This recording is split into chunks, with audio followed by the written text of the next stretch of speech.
Mike, I haven't been this excited about a paranormal story in a long time. Would you call this paranormal, though? I would. Odd, strange, abnormal, more than paranormal, maybe? But if what he's saying is true, then it really wouldn't be paranormal because that would be part of what's normal in the world. So what would you call this then? Either a mentally disturbed individual or living proof that reincarnation is real. We've done a show about reincarnation before, and there's so many super convincing cases. Tons of stories. I don't know if I would take this so much as a reincarnation story. That's exactly what it is, though. Yeah, I guess you're right. You know, if you think about, if I buy the rest of the story, that's exactly what it is. Well, maybe not, because I've got some quotes from an interview. So we'll get into that. Yeah, we're talking about this guy. His name is Boris Kipriyanovich, and from the time he was a boy, he claimed that he's still a young man. He's 21 now, but from the time he was a small child, he claimed that he originally came from Mars, and that he was brought to Earth and put in a human body to basically save us from the same fate that befell Mars. And he started talking about this like at what age? When did they know something was different with this kid? Pretty much from the get-go, they knew that something was up. From the time he was 2 weeks old, he was able to hold his own head up, which anyone who's ever been anywhere near a baby that was that age knows that you have to support the head because they can't support it with their own neck. But he was able to at 2 weeks old. And by the time he was a year and a half, he was able to speak and read. See, I found a lot of conflicting ages they've given him these abilities at. So I got some stats here. From 4 months old, he was able to speak simple words at 4 months. At 8 months old, he spoke complete sentences. And at a year old, he was completely reading and writing. Oh, see, everything that I read was between... There were still conflicting reports, but everything I read was between a year and a half and 2 years. He was able to read and write. And that is true.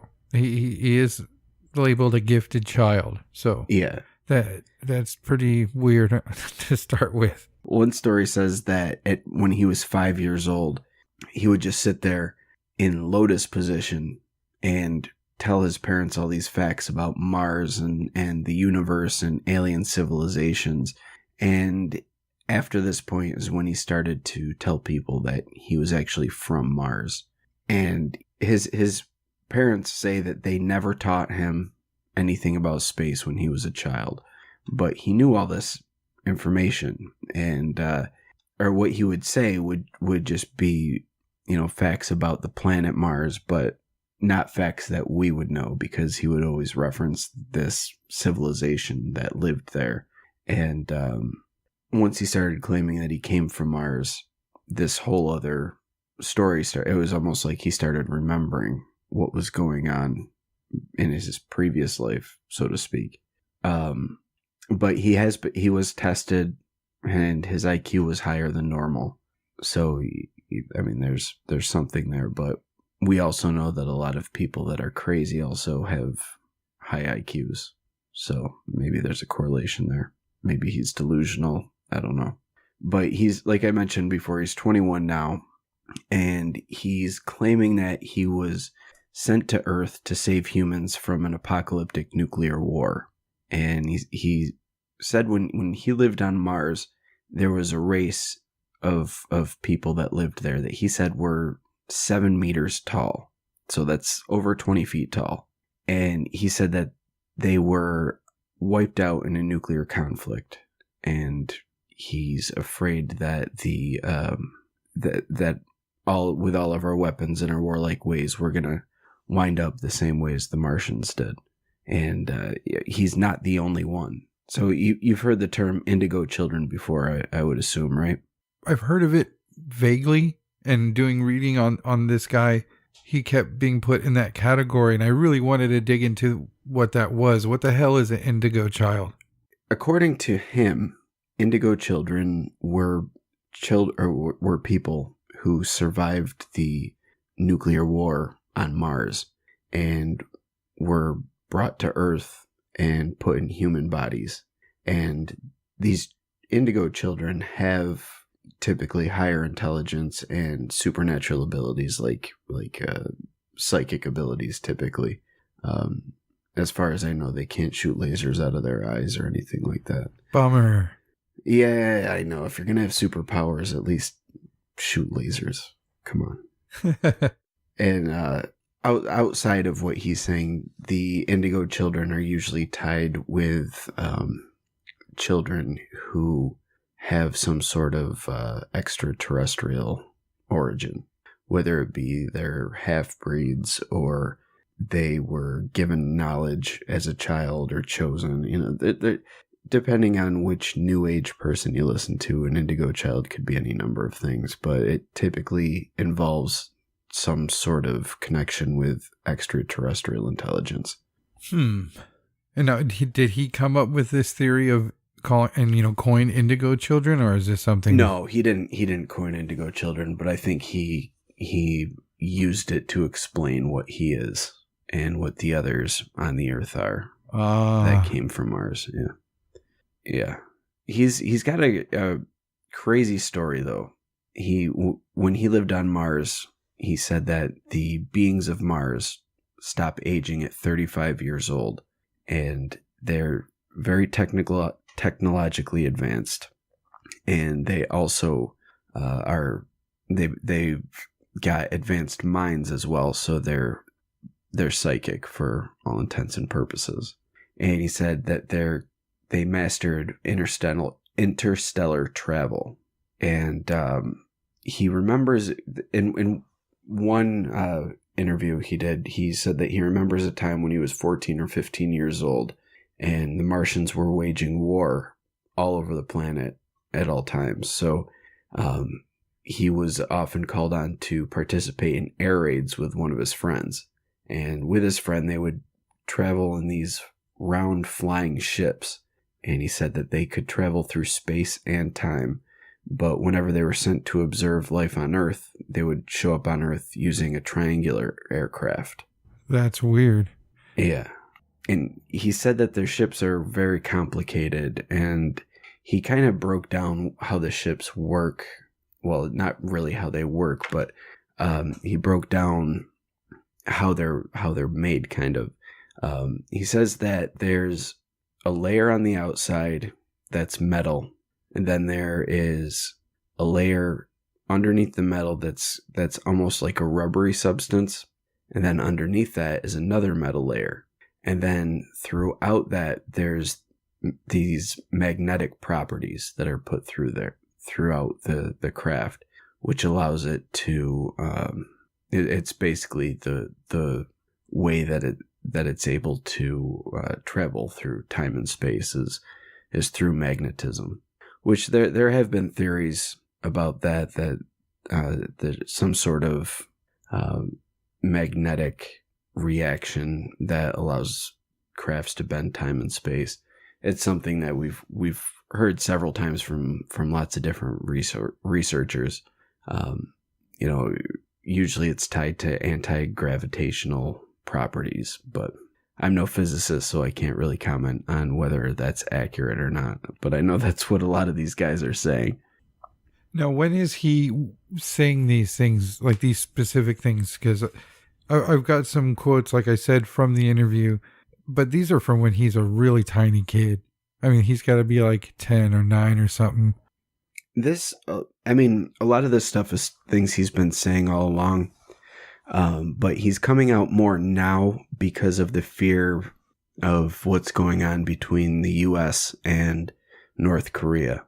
And he fears that these tensions over nuclear weapons could lead to a nuclear war that would end us like it ended the Martian civilization. But he does say that that there were other survivors that stayed on Mars, and that they live underground and they breathe carbon dioxide rather than oxygen. Hmm. And there is an interesting thing that he mentions at one point. He said that if the Martians that exist on Mars now still visit Earth, and he said when they come to our planet, they have these pipes to breathe out of that would come out of their helmet.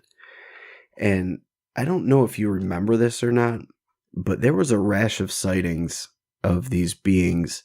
I think it was through the 50s and 60s, but these beings that the observers always said they had what looked like a tube or a pipe coming out of the side of their helmet and going over their shoulder. No, I've never heard of this. People from all over the world reported seeing these. Like, it was described as wearing a silvery tight suit, but they would always have these pipes or tubes coming off the side of their neck and going over their shoulder. Some type of breathing apparatus. Yeah. But then again, it was also during the 50s, and it could have just been kind of typical for the time. Yeah. So who knows about that? The thing about him is that whether or not the information he had was correct, I can't comment on. I don't know if it's just his parents saying that he did this stuff to make him seem special, or if what they're saying is accurate, because a lot of the stuff from when he was a little kid comes from his parents and what they say about him. But he kind of ties some of his stuff in with a lot of typical New Age type of beliefs, which usually seems all foofy and woo-woo and like the crystal butt plug society and the peace and love and holding hands and touching titties and all that stuff. But he references ancient Egypt, and he says that the Great Pyramid of Giza hides massive secrets, but he also said that human life will change when the Sphinx is opened, and that there's an opening mechanism somewhere behind the ear, but he claims that he can't remember exactly where it is. That's something that gets repeated a lot in a lot of different types of writings. And you get the ancient astronaut theorists that talk about it. You get the people, I don't want to call it conspiracy theory, but the theory that the remnants of the Library of Alexandria was buried beneath the front paws of the Sphinx. But the thing that's strange is he's saying that there's a mechanism somewhere behind the ear of the Sphinx, but we're pretty sure that the head that's on the Sphinx was carved later than the body of the Sphinx, because it's out of proportion with the rest of the body, and it shows marks as though it's weathered differently, basically. And it's believed that the Sphinx was originally a lion, and it was facing towards Leo, and some asshole egotistical pharaoh came in and he's like, you know what? That lion would look good with my head. And so he slapped his stupid head on there and shrunk the head down and just made him look like he's got a peanut head on a fucking lion body. But, dude's been dead for thousands of years, so I suppose I shouldn't kick him while he's down. But it's see, whenever you hear like corroborating evidence, well, I shouldn't say evidence, but stories like this, in one regard, it makes things seem like maybe there's something to it, but there's also the idea that maybe this guy's just getting his information from information that's already out there, Yeah, his mother's a doctor, from what I understand, but I couldn't find of what. Is she a medical doctor or? Yeah, I couldn't find that either. I just saw that she was a doctor. Because he's from Mars, he was asked by one Russian website called pravdareport.com. But he was asked by them why Russian space rovers get destroyed when they try to reach Mars. And he responded with, your stations bring harmful radiation to Mars, so they try to get rid of them, they being the Martians. Now, what's weird about that is back in 1988. And we actually talked about this on a recent show, it may have been one of my rant shows. I don't recall, but we talked about the 2 Russian probes, Phobos 1 and 2, that were destroyed as they approached Mars. And they just completely lost. Like, they died, basically. Nobody knew. But before they were launched, there was a Russian man named Yuri Lushenchenko, and he tried to warn the Space Command Center of the USSR that if they launched these probes, they weren't going to make it and they would just die out in space. And his claim was that the stations would not reach Mars because of their radioactivity. And nobody took him seriously, thinking that he was just some crazy guy who didn't know what he was talking about. And then both probes died. But according to Lushenchenko, he said that in order to get to Mars, you need to change the tactics of approaching Mars. So he starts to talk about multidimensionality. And he says in a later interview, do you know that one does not need to fly straight trajectories to reach a destination point, but fly through multidimensional space? And Boris, when he was talking about being a pilot, he said that they would take off from Mars and almost instantly they would be near Earth. Wow. And he said it's due to the layers of the ship and how it works. So he broke it down. I explained how the ship was constructed, but he broke it down by percent. And he said that 25% of the craft is the outer layer, which is solid material, made of metallic properties. 30% is the second layer, which is like rubber. And then the third layer is another 30% that's metal. And then he said there's 4% that's a layer of magnetic energy, or he says magnetic properties. And he says if the magnetic layer is energized, then this is what powers the craft to fly across the universe. That's pretty heavy stuff. Yeah.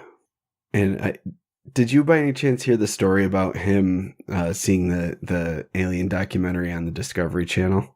No. Oh, it's kind of funny. When he was younger, he saw a Discovery Channel documentary about aliens. And of course they showed the Greys.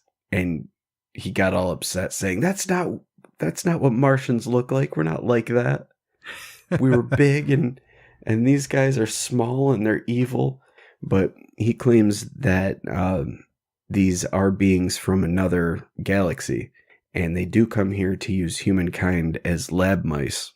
But the Martians at one point waged war against them. They were actually attacked by the Greys, but because the Martians were more advanced mentally and technologically, they were able to fight them off using psychic energy. Whoa, a psychic war. Yeah. That's awesome. Yeah.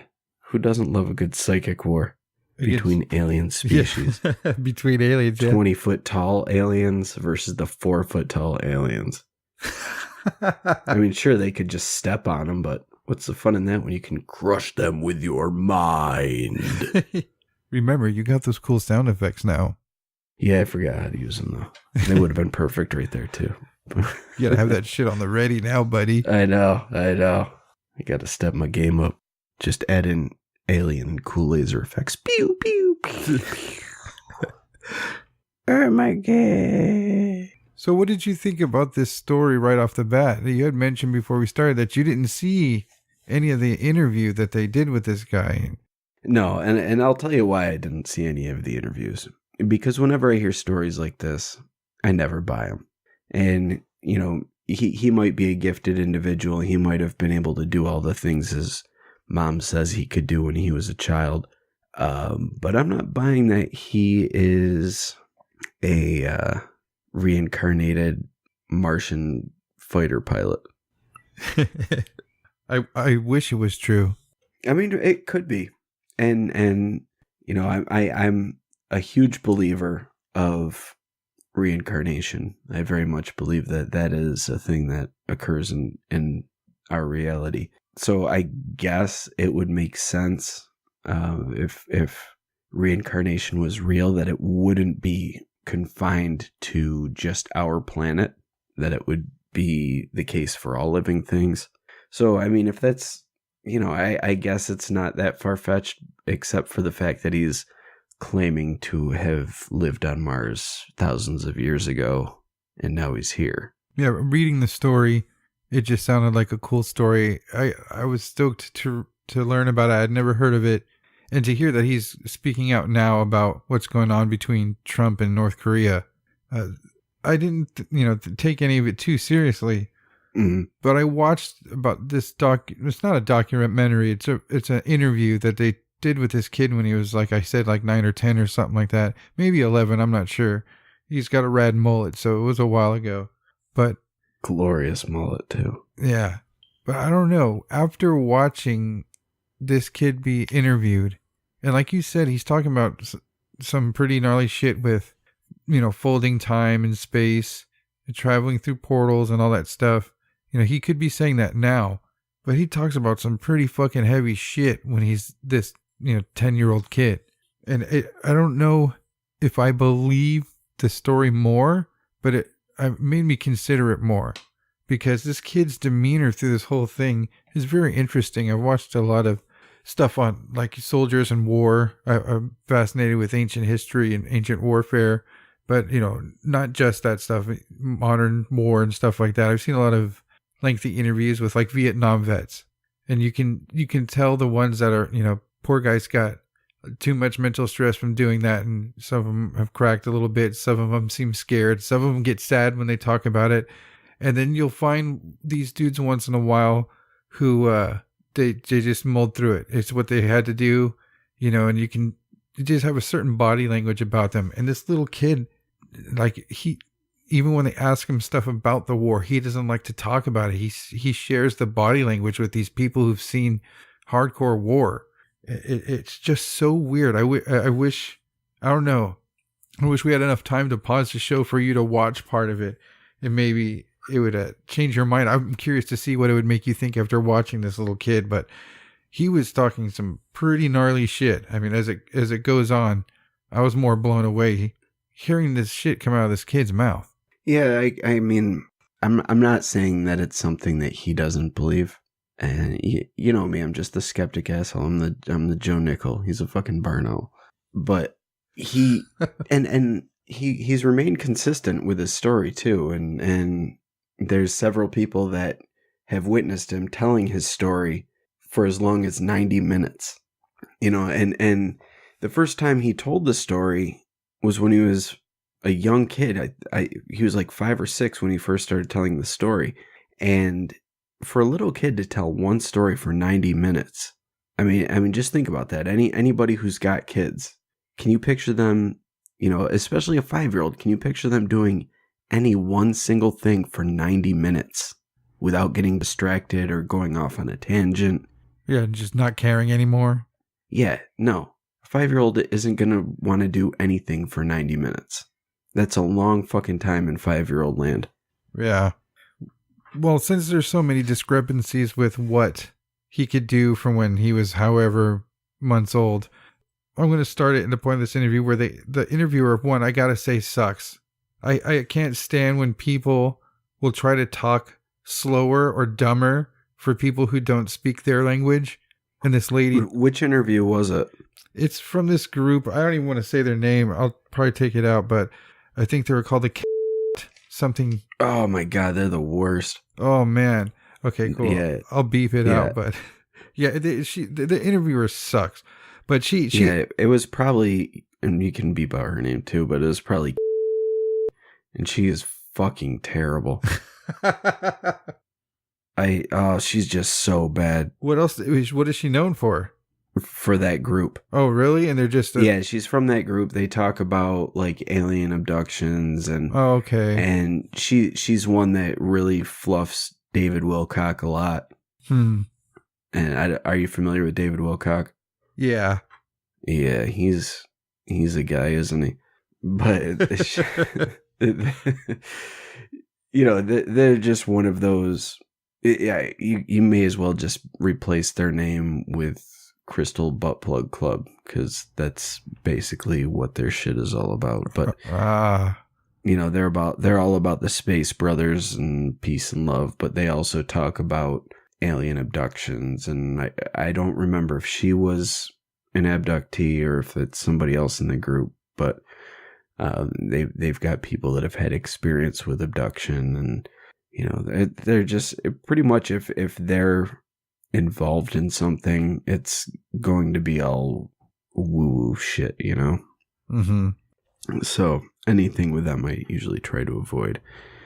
And it doesn't surprise me that they were interviewing him, because that seems like the type of thing that they would tout out there, and even if it was a delusion in the child's mind, or something that his parents were supporting or whatever, they would just take it and run with it as truth. They're terrible, no good, and very bad. But I'm sorry, I just went off on a tangent about how much they suck, and no one's even going to know who they are because we censored it. Well, you can probably figure it out, yeah, based on what I said and what we're going to say, but I refuse to give them any real shout outs of any sort because they suck. Well, they start by this lady starts by asking the kid how he liked studying astrophysics in school, and he replied that they don't teach him that at school. And then she asked him, "How did he?" Dumb bitch, shut up! They're teaching me division. But he asked, she asked how he knew so much about it, and his mother chimed in and said, "Quote: From an early childhood, we had a lot of books on astronomy. When he was 3 or 4 years old, he opened these books and started to tell the numbers of the galaxies, although these books were in Latin. It was amazing." So they're saying at 3 or 4, he was speaking and reading Latin. Which is even more impressive considering that Russian isn't even derivative of Latin at all. It's like, it would be impressive for someone who speaks like Italian or Spanish or French to pick up Latin, but to have someone who's a small child that speaks native Russian to know Latin is pretty crazy. I agree. But they said he soon entered a school for kids with accelerated development. And the interviewer asked when he started talking about Mars.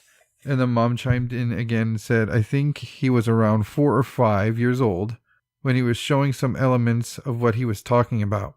See, this shit is suspect in and of itself, right? Just with the mother butting in and not even letting him talk. That's very suspect. Yeah.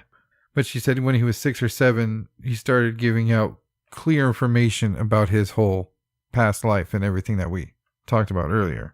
The interviewer then asked him if he knew what was going on Mars now, which is a dumb fucking question, I think, when you have a chance to talk to this kid. He said nothing happens on Mars now. And she asked what he did on Mars, and he said, quote, "What else can people on Mars do? Make war." And he talks about, like you said, they're at constant war. He said there's other races that live on Mars. They're all Martians, but, just like on Earth, there's different races. Same thing. And they are constantly at war. Isn't that kind of disappointing to hear about aliens? I thought they were supposed to be about peace and love. That's a different type of alien. That's the Pleiadians, Mateo. Don't you ever listen to your channeling? I mean, come on. Get up on that shit. But I actually heard a theory recently, or I don't know if you want to call it a theory or channeling or, one of those things that allegedly came from Space Brothers, but it stated that it was talking back when Atlantis existed. So what's that, 12,000 years ago ish? Yeah. 14,000, something like that. But it was back when Atlantis existed, and the Martians had destroyed their planet. And there is an idea of this thing called the Merkaba, which is, I guess, able to be used as a vehicle to allow your soul to travel through different dimensions or something like that. But anyways, Mars was destroying itself, destroying its culture, and they had become a warlike race. And they developed this artificial Merkaba, which would allow them to travel from Mars to Earth. And once this small group of Martians came to Earth, they joined the Atlantean Society, and they regularly butted head with the Atlanteans because the Atlanteans were they were the most advanced culture on the planet at the time, and they were all about harmony and peace and all of that. But the Martians were very warlike, and because of the Martians trying to take over Atlantis, again, they tried to construct this artificial Merkaba, and it ended up, they couldn't remember how to do it. Too many generations had gone by, and they ended up dooming Atlantis.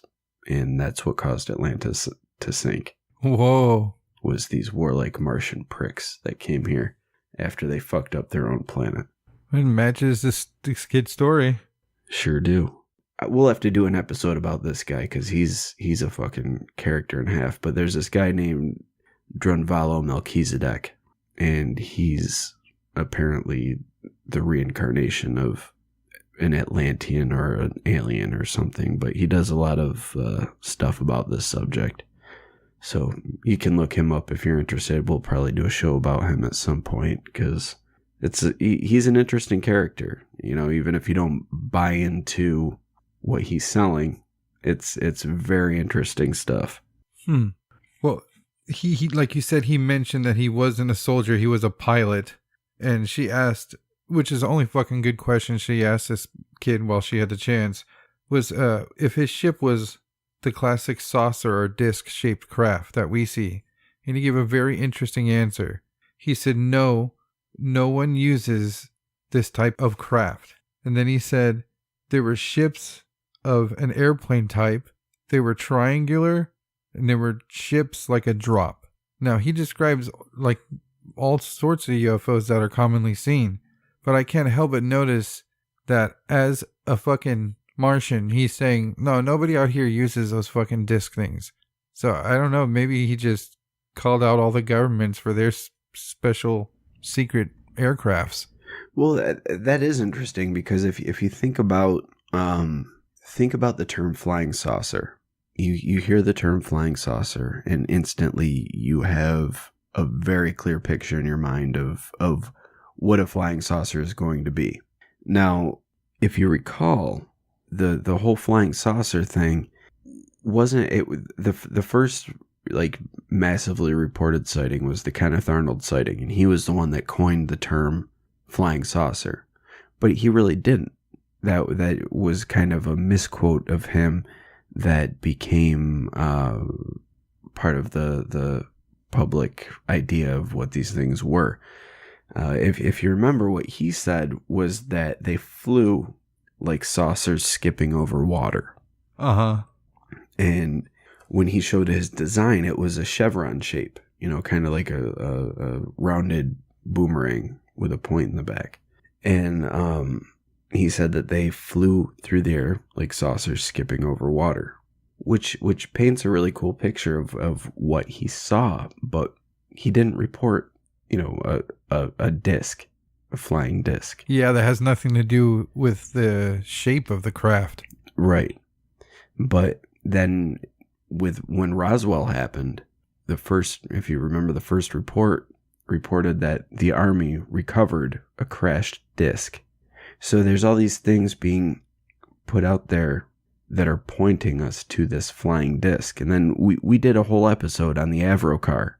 Yeah. And then all the attempts of the US military to have a flying disc. So maybe the flying disc thing, maybe that was like some Nazi technology that is still secret to this day because we haven't been able to figure it out. Yeah, it says a lot for them being man-made crafts or maybe reverse engineering of some other type of technology. But to hear him say that, no, aliens don't use that shit, bro. I was blown away by that a little bit. Yeah, it's definitely interesting. But maybe what they use isn't even an actual craft at all. You know, I'm saying the intergalactic aliens, not our Martian neighbors. Our Martian neighbors, it sounds like they just use some fucking planes and cruise on over. Well, that's another thing that was weird is that she asked how the ships were powered, and he said, and I gotta say again, these are from when he was a kid. So I mean, I don't. If they contradict Mike, I mean, he spoke a lot about how he forgot a lot of this stuff, and then it would come back, and then a lot of it would leave again. Like in the interview, she asked him something. He's like, I don't remember. You can see him get a little upset. He's like, I can't even construct a simple blaster now, which is funny. That's awesome. Yeah, but when he was asked about how they were powered, he said plasma power and ion power. If they used gasoline, the fuel would run out too fast. The engines were too powerful. And again, this is a kid saying this stuff. Mm-hmm. Yeah, it's interesting. It's definitely food for thought. And I guess I think the hardest part is just accepting that, like, that it's not the reincarnation thing that gets me. It's the Mars thing that gets me. But I saw some pretty interesting pictures today. By this point, a lot of us should be familiar with the pictures that get released from Mars. And, you know, where the landscape is like a rocky desert and it's always got that like orangish tint to it. But I saw this one picture today. It was posted by NASA, and it was a picture of this mountain range in the distance and like a desert leading up to it and a bunch of rocks in the foreground. And it had the classic look of Mars, the orangey sky and the orange tint on everything. Then someone else posted a comparison photo from Egypt in the desert, and the exact same mountain range with the same peaks in the same places. The rocks end in exactly the same places they do in the Mars picture. There's the same sand leading up to the mountain in the distance. Like, everything is exactly the fucking same. No shit. Yeah. And holy cow. There's other pictures like that too, where they've shown like a sloping, rocky, sandy hill, and someone has been able to point out where the original picture came from, and that it's not on Mars, it's somewhere on Earth. So wow. maybe they're covering something up there. Maybe there's evidence of a former civilization, and that's why we're not being able to see it. And maybe all these weird things that people are seeing on that NASA's posting are just maybe that really was a squirrel. You know, maybe that was a shit lizard on Earth in the desert, not on Mars. Yeah. But this lady goes on to ask this kid if they use time travel. Again, that's a decent question for this lady. And he seemed kind of confused, and he had to think about it for a second. And you can hear him say, portal? And he says, yeah, portal is the same like a teleporter. It slows down time and opens a kind of a portal where time is speeding up fast. I can't say exactly. I don't remember.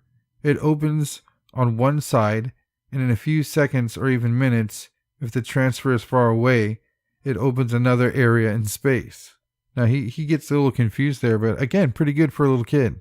Now, she asks him if he used the portals to go backwards and forwards in time or to go from place to place.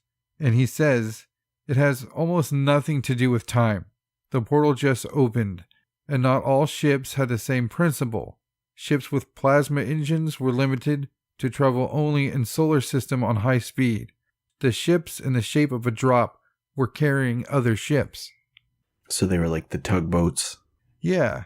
He says there was a hatch on them. Inside upper part there was a freight module.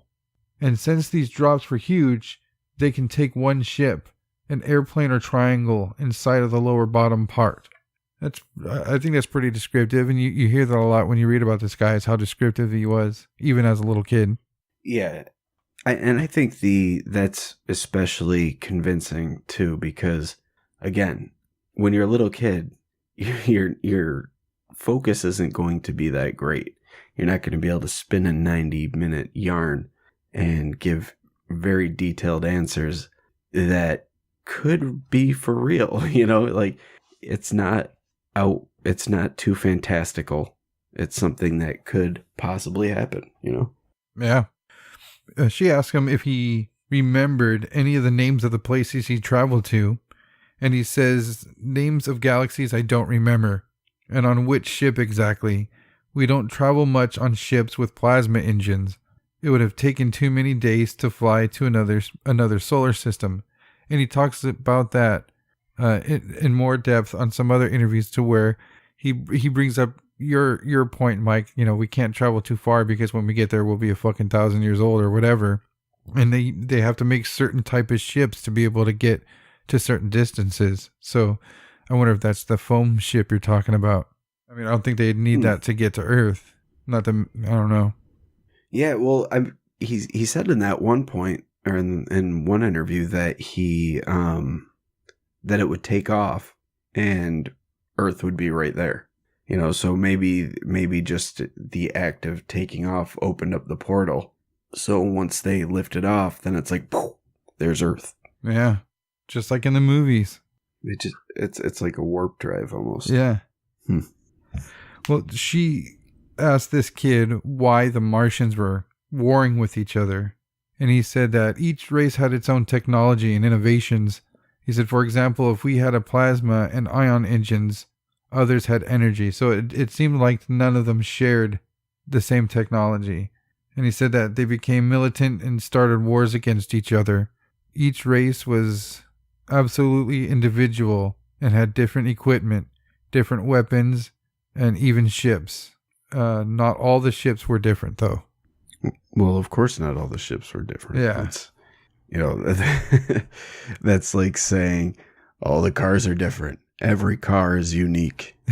Duh, that's not the case. I don't know if that's bad translation or whatever. Yeah, that's true. It could be bad translation. And with those jerks over there, I wouldn't put it past them. Yeah. I bet half the shit he was saying, he was probably responding in Russian, being like, "Lady, I don't know what the hell you're talking about. Can I please and go?" They just got a translator that says, "Yes, I lived on another planet, and I fought in the wars as a test pilot." Meanwhile, he's like, "Can I just get my candy and go home?" My name's not Boris. I want to leave. My name's Billy. I'm not even Russian. Just let me go home. Oh, man.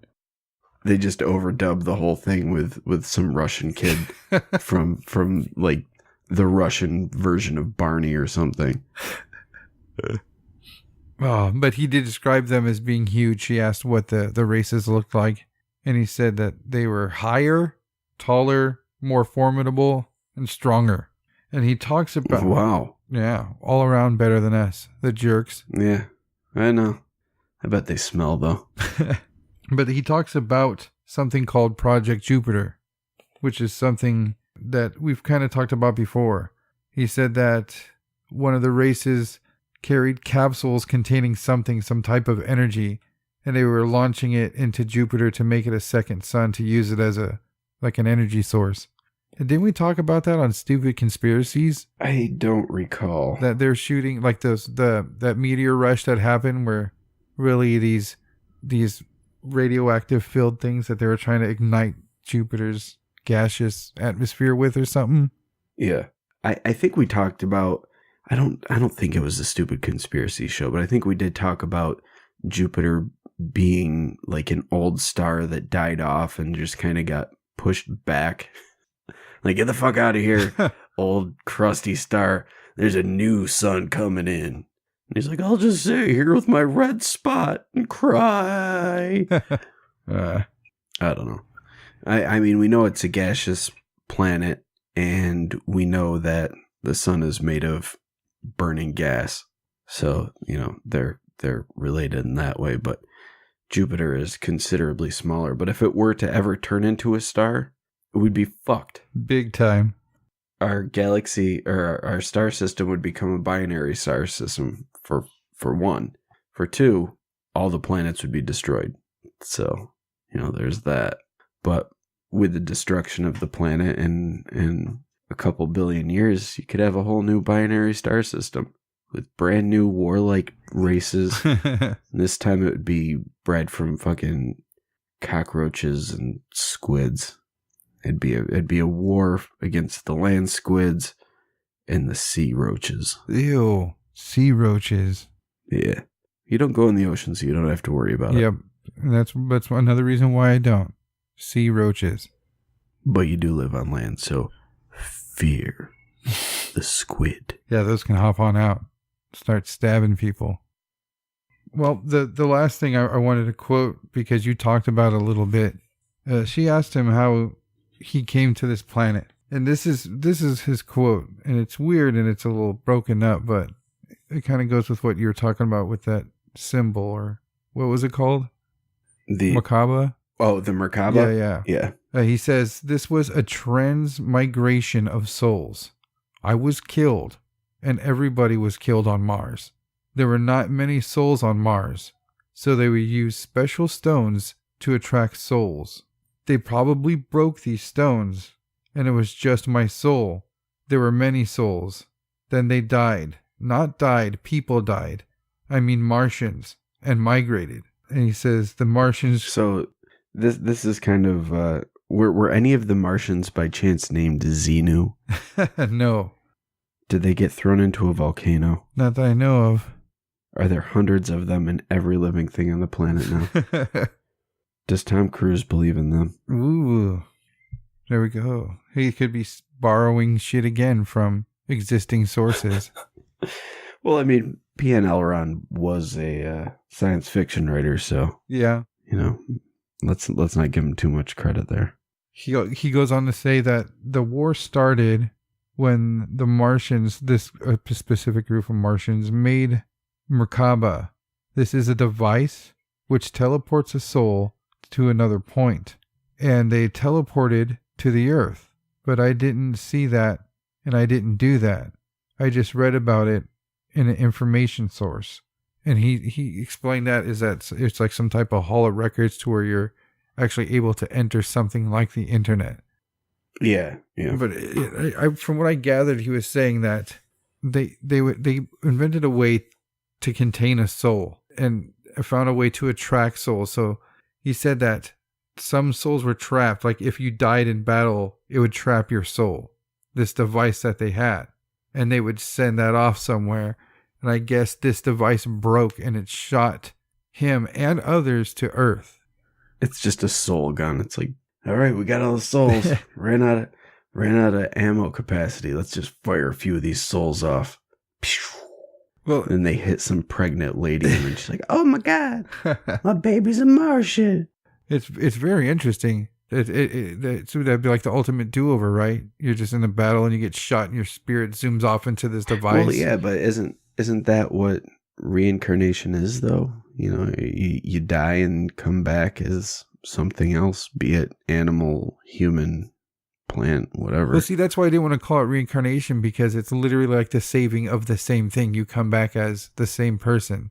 Yeah, I guess you're right, because with reincarnation, you don't typically retain your memories, and even those that do, they typically go away by the time they're like 6 years old. So I mean, I guess you're right. It's a soul recycling machine rather than going through the reincarnation process. They'll just like instantly fire me off and plug me in somewhere else. I'm ready to go. Just shoot you in another body and get back on the battlefield. You know, it's like the race of Yith in Lovecraft. Yeah, how they're able to teleport their soul across time and space and take over another body. Well, you see, that's a good point you make. I mean, if he's reading fucking astrology books in Latin when he's 3 and 4 years old, and she asks him what types of books he likes to read, and he says science fiction. I mean, again, this is another place where he could be sourcing. Yeah, this kid's got a Cthulhu poster on his wall. Well, that's super colorful. If not, you know, if I wonder if she would have been a Lovecraft fan and knew about that story and those creatures, I wish she would have been like, hey, you have any fucking Lovecraft books in here, you little prick? Yeah. Have you ever read A Shadow Out of Time? Hmm. But if not, I mean, if the case wasn't that he had never read Lovecraft, I mean, that's pretty fucking colorful. I mean, the technical stuff, again, Yeah. that shit he got from a book. All the astrology stuff and space. But then I mean, even still, even if he got it from a book, there's still the fact that he learned to read when he was like fucking 3 days old. You know, he basically came out with a microscope and a fucking pocket protector. And a nerd college degree. They just stapled a doctorate to him when he came out. Instead of spanking him, he just gets a degree tacked onto his ass. You are Dr. Mullet. He does have a rad European mullet. But I'll put this interview in the show notes so you guys can check out his demeanor. I mean, no, we're not going to put that interview in the show notes. I don't want you guys can figure it out. Well, how about this? The video, the channel who has the video is not from that group, so they will get no views from it. Yeah, just if you're interested, just look up Boris Kipriyanovich. It's spelled just like it sounds. Kipriyanovich. How about in the show notes, I'll just put the results of a Google video search for this dude's name. Can't leave you guys hanging. We got to make it one touch so you can start watching it. Yeah, I'm sorry I have to make it difficult, but I really fucking hate that group a lot, and I don't want to give them any views or any credit or any plug of any sort. If you're not aware of who they are, don't go looking for them. Stay away. That's so interesting to hear that. I was instantly put off by the people who were fucking interviewing this kid. Yeah, just look up any interview with her. She's fucking terrible. So, with all this said, should we be taking him serious at all? I mean, should we? I don't know. I enjoy this story. I think the story's fun. I think it's fun to contemplate and think about. But whether or not it's actually real, who's to say? You know, there are the weird things in Mars, like the Mars photo I referenced earlier, and the fact that all those probes don't even make it to Mars. There's a lot of stuff going for them. Maybe there was an ancient civilization on Mars. Maybe the kid's delusional. But I don't know, because you got to think, this kid isn't getting rich off this. He's 21 now. Maybe he can write a book, but is there going to be enough people out there that are going to buy a book from a Russian kid who says that he had a previous life on Mars? I don't think that's going to be a bestseller. Call me crazy. But I don't think it's going to be something that he can make a living off doing. Yeah, especially in today's day and age. That's not a money-making venture, unfortunately, anymore. And the fact that his parents back him up, you know, I could see if they backed him up if he was making money, but he's likely making a meager sum at best. And he doesn't have a book out, so it's not like he's even living off that book. But his mom is completely backing him, which is kind of weird. It is. Another thing that I found weird was that this kid looks nothing like his mom. Nothing at all. And there's no dad. They asked if he's ever had a dad in his life, and she said not really. And he even... See? He was just fired across. It's just... Yeah, because I want to know about this dad. But she said that she knows that because he was gaining notoriety for what he was talking about at the time. And she said that she knew that he had heard about their son and how he's this little genius, advanced learning kid, and he doesn't care. Well, he sounds like a jerk. Yeah. A no good, rotten jerk. I'm sorry I had to resort to that language, guys, but that sort of thing's just, it tinkers my bells, let me tell you. Yeah, I mean, that's unfortunately not uncommon for dudes to do that, obviously. But I'm interested in to know about this dad. Does he have geniuses in his family? Is this something that's super unique. You know, I wonder if he had. No, he's a goddamn alien, Mateo, and that's why he's not there. He impregnated her, and then he flew back to Mars. Yeah, exactly. And that's what he do. I think that he's just. I don't know if he's.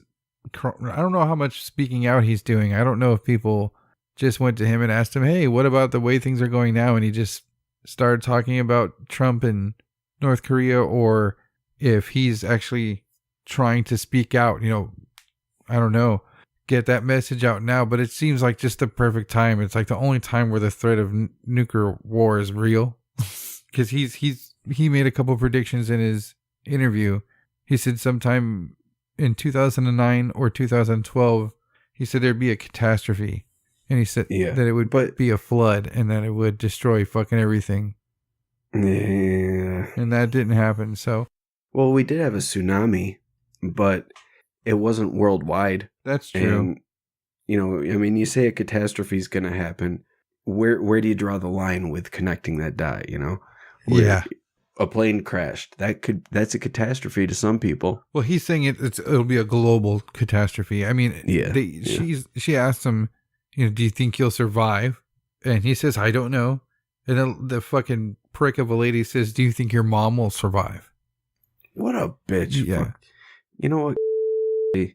Make sure you beep that out. But you know what? You can go suck a fuck. Thank you for listening to the Whatcast. You can find us on Twitter, Instagram, Facebook, iTunes, and YouTube. Enjoy the podcast. Get yourself a Whatcast t-shirt or a sticker pack. Who was that dude on that one episode? Try the links in Homie's page. All this and more can be found at www.thewhatcasters.com. Thanks again for listening and have a great week.